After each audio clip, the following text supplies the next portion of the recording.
speaking with you about what I consider this is the most critical thing that has made the biggest difference in my entire life. And this is with this equation that you see up here, E plus R equals O. Event plus response equals your outcome. Now, this is actually something I had heard about many times. I studied. It was one of those things I thought I knew this concept. I really did. But what I'll say is that sometimes life presents things for you that are like a test. And do I really know this information? And is it really a part of me? So what I'm hoping we can do here today, because a lot of you have probably heard of this before, is if we can go a little bit level deeper on this.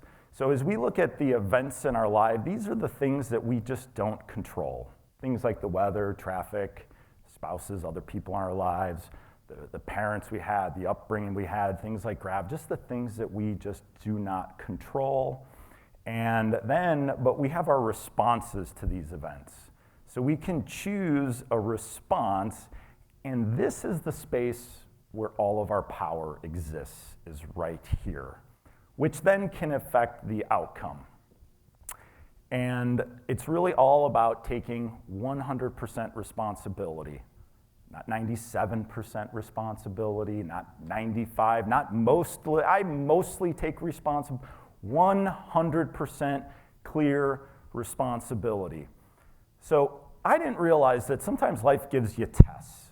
And one of the tests that was presented for me, I didn't realize that that test was going to be presented to me on July 15th, 2011. That is the day that my daughter was born.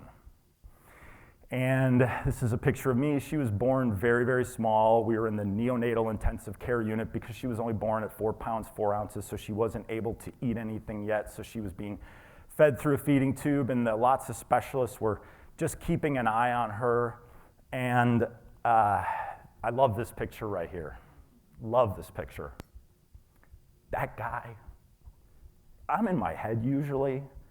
That guy in the picture, I was so in my heart. I could feel everything. And holding this beautiful, beautiful girl in my arms and sitting there in this hospital. And I'm sitting there in the hospital, I'm holding my beautiful angel little girl. Life was one way beforehand, but now life was different. And I got to experience the passion and the joy of that moment. I started envisioning all the things this beautiful girl was going to do, all of the amazing things that my little girl, and I was going to be there for her.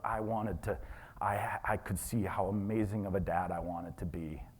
And then right across from me in the NICU, lots of people coming in, a physician sat down in front of me. And he began to tell me things that would shake me to my core. The first thing he said, when Zoe was born, we heard a heart murmur. And we did some more testing, we did an ultrasound, and we discovered that she has what's called an AV septal defect. And it's a tiny hole in the center of the heart. Her heart had not finished forming. So typically when the blood goes in, it goes in like a purple color and it goes through these chambers, it gets pumped out a nice pink color. Her blood was mixing in the center, never getting fully oxygenated. So we're gonna have to do open heart surgery, reform the center of the heart, split the two valves. She'll need it before she's 6 months old in order to live and survive. But it's a surgery we know really well. It's got a high level of success for it. And I just began sinking in my chair oh my God, she's got already health problems. And then he said 5 words that would just cut me to the core. He said, "Your daughter has Down syndrome." Oh. And I just fell apart. That happy guy, I didn't want to have a special needs child. I saw how those kids were treated. And I was just like, how could this happen to me? And I had to go downstairs and tell Zoe's mom all the things that I just heard. It was So I walk through the hospital and the tears are just streaming down my face. And I get to her room, and I tell her everything, and we called a friend of mine who I believe had a lot of wisdom, and his name's Todd, and we put on my phone, we called Todd and put him on the speakerphone.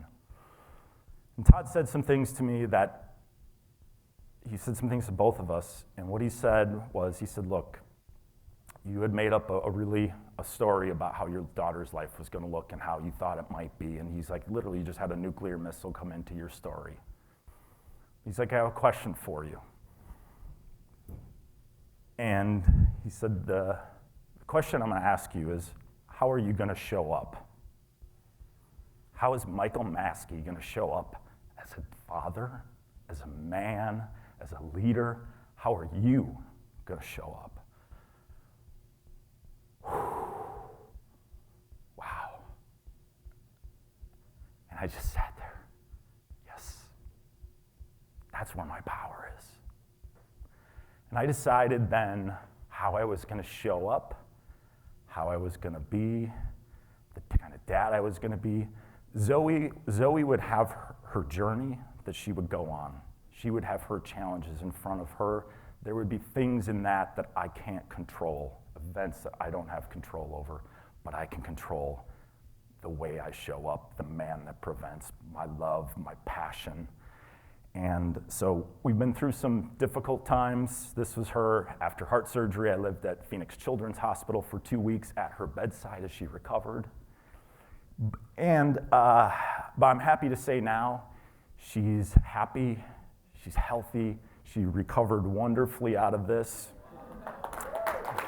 Thank you.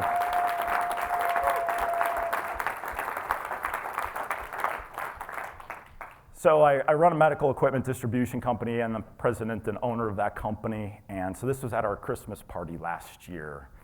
And at our Christmas party, I was giving a speech, and it was about almost a room of this size. And I was thanking, we had a lot of customers and partners we work with. And I was thanking everybody for being there and all these things. And she comes up on stage, and nothing greater for me than sharing the stage with that little girl. There's nothing better than that. She came on stage, she said, Daddy, can I talk? I was like, oh shit. She's 7, I don't know what she's gonna say. So I hand her the microphone. She takes the microphone and she says, hi everybody, my name's Zoe. And she was nervous, she was kind of rocking back and forth. My name's Zoe, and I just want to thank you for being here, and thank you so much, and have a good night. And then she handed me the microphone back. And it was this amazing, amazing, amazing experience. And so Zoe, this is her, you're getting to see this early, but this is actually her business card, because as the president, I also realized that we needed a chief happiness officer.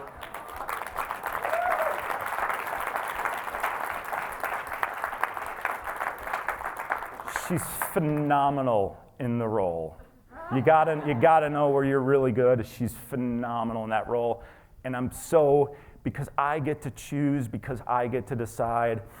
And the reality for me is this, and this is her at the playground at Park. So if I was sitting in this chair right now and that physician came in and he said, your daughter has Down syndrome, I would hug that man, say thank you.